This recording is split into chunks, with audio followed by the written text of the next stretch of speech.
Hello parents, आज मैं आपके साथ सीनियर केजी का सिलेबस जो है वो शेयर करने वाली हूँ यूनिट 2 के लिए। अगर आपका बच्चा सीनियर केजी में है तो ज़रूर आपको हेल्प करेगा। तो ये पेपर मैंने बना के रखा हुआ है, इसके आंसर भी आपको चाहिए तो मुझे कमेंट में बताना, तो मैं आंसर भी आपके साथ शेयर करूँगी। फर्स्ट क्वेश्चन है मंथ ऑफ अ ईयर। तो जो मंथ ऑफ ईयर है तो मंथ 12 होते हैं, वो सभी बच्चों को पता होता है। नहीं पता तो आप इसे इस तरह से सिखा सकते हो। और आपको क्वेश्चन में ऐसे लिखना है, question month of a year, फिर ऐसे 12 लाइन आपको स्किप कर छोड़ देनी है इस तरह से। यहाँ पे 10 है और यहाँ पे 12, इस तरह से। और बच्चों को आपको प्रैक्टिस इसी तरह से करवानी है कि फर्स्ट है तो उसमें जनवरी आएगा। अगर उसने आड़ा टेढ़ा लिखा, जैसे कि उसे पहले अक्टूबर याद है, फिर दिसंबर है, मार्च है, मई है, तो वो नहीं चलेगा।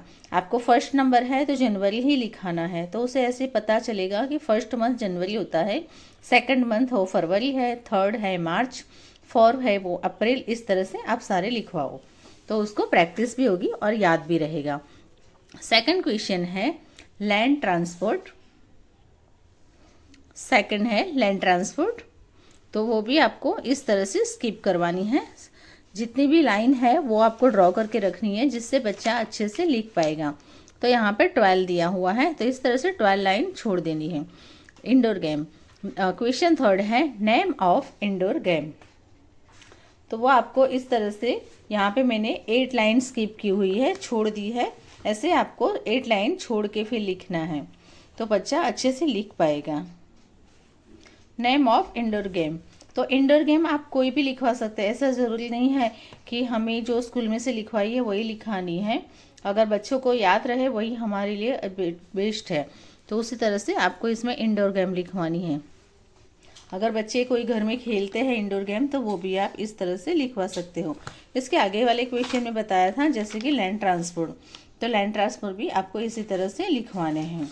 उसके बाद क्वेश्चन है name of the name the type of houses. तो यहाँ पे सारे नेम लिखने हैं, तो इसके 10 नेम हैं। अगर आपके पास आंसर नहीं है तो मुझे बताइएगा, तो मैं आपके साथ आंसर भी शेयर करूँगी। इसके बाद है मिसिंग लेटर। तो देखिए, इसे जिस बच्चे को स्पेलिंग आते होंगे वो आसानी से मिसिंग लेटर लिख सकेगा, पर जिसे नहीं आते उसे आपको प्रैक्टिस करवानी पड़ती। तो फर्स्ट है जनवरी, तो यहाँ पे जान्युआरी इस तरह से लिखना है। सेकंड है बैडमिंटन, फिर है ट्रैक्टर, फिर है बाइसिकल, यहाँ पे HOT हॉट, फिर यहाँ पे है क्रिकेट, फिर आएगा अगस्त, वैन, सितंबर। इसी तरह से आपको सारे लिखवाना है। नेक्स्ट है बंगलो, तो ये जो हम आगे के क्वेश्चन दिखे जैसे कि टाइप्स ऑफ हाउसेस है, तो उसमें सारे होते हैं तो बच्चे लिख पाते हैं। फिर यहाँ अगर आपके बच्चे को प्रैक्टिस करवानी है और चैप्टर है और सब्जेक्ट है उसकी भी पेपर चाहिए, तो मेरी जो इंस्टा ID है उसे भी फॉलो कीजिए। उसमें आपको पता चलता रहेगा कि मैंने आगे कौन से रील या शॉर्ट शेयर किए हैं। और मेरी चैनल है उसे भी सब्सक्राइब कीजिए, उसके अंदर मैं बहुत सारी ऐसी जानकारी भी देने वाली हूँ जो आपके बच्चों को हेल्पफुल हो सके और आपको भी बहुत सारी जानकारी मिल सके जो आपको भी हेल्प करेगी। Thank you.